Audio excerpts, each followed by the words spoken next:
always knew that I wanted to help people and make an impact in people's lives. I know that there's a great amount of populations out there that are less fortunate and need the service.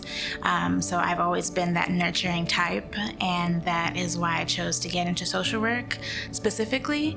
And then healthcare kind of just fell in my lap. During my master's program, I interned with DaVita Dialysis, and I just took it from there. The clinic is an outpatient facility that serves advanced heart failure and heart failure patients with the main objective of keeping them out of the hospital. So we can treat and manage the heart failure, hopefully preventing readmissions and improving quality of life. Our heart failure team provides a vast array of services for essentially all stages of heart failure. We see patients that are very early in the disease course, sometimes without even a symptom yet, all the way to the very end, a patient that's so sick they need consideration of a heart transplant or mechanical support for the heart, which we call a left ventricular assist device, or an LVAD.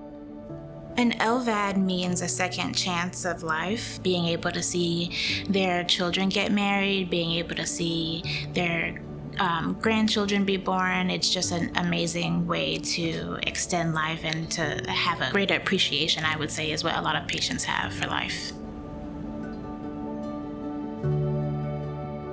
The first visit I often spend explaining the disease course of heart failure that actually can be thought of like a movie. And just like in a movie, there's a beginning, a middle, and the end.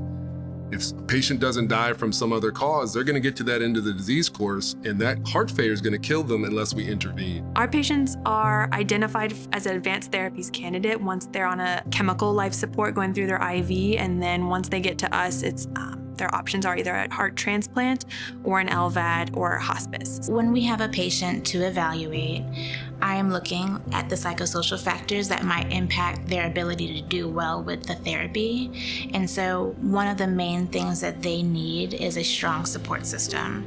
The recovery for open heart surgery is very cumbersome. They cannot do it alone.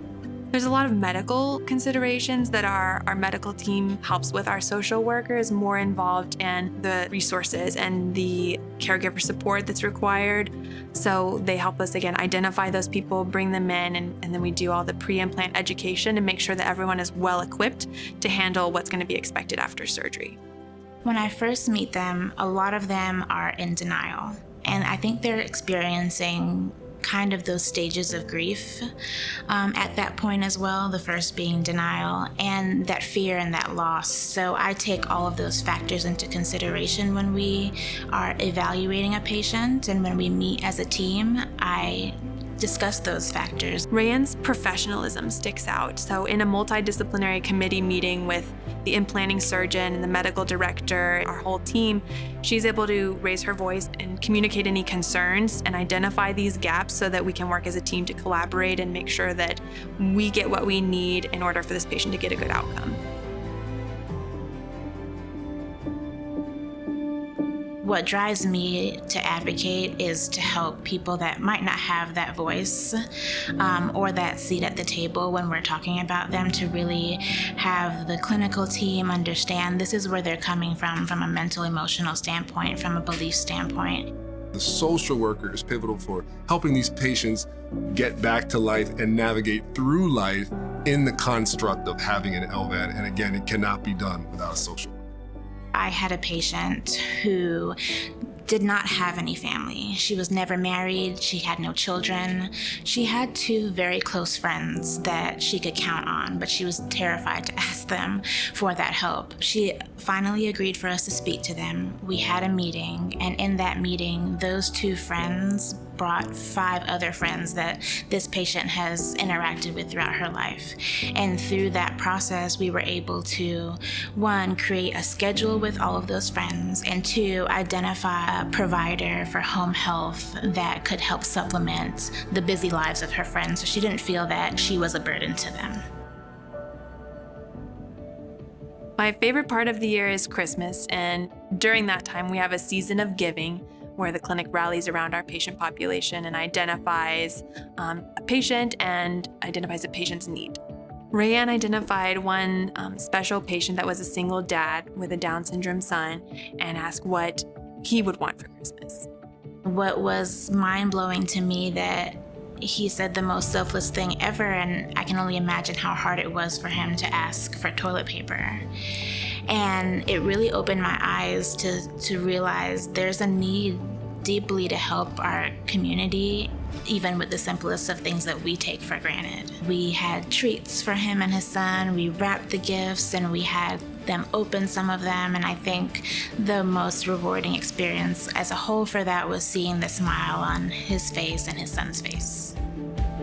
Even though I had many difficult times, as to be expected in the field of healthcare and being a social worker, I believe that everything in life happens for a reason, and I believe my experiences that have brought me here were meaningful and purposeful and for a reason, so I would absolutely do it again.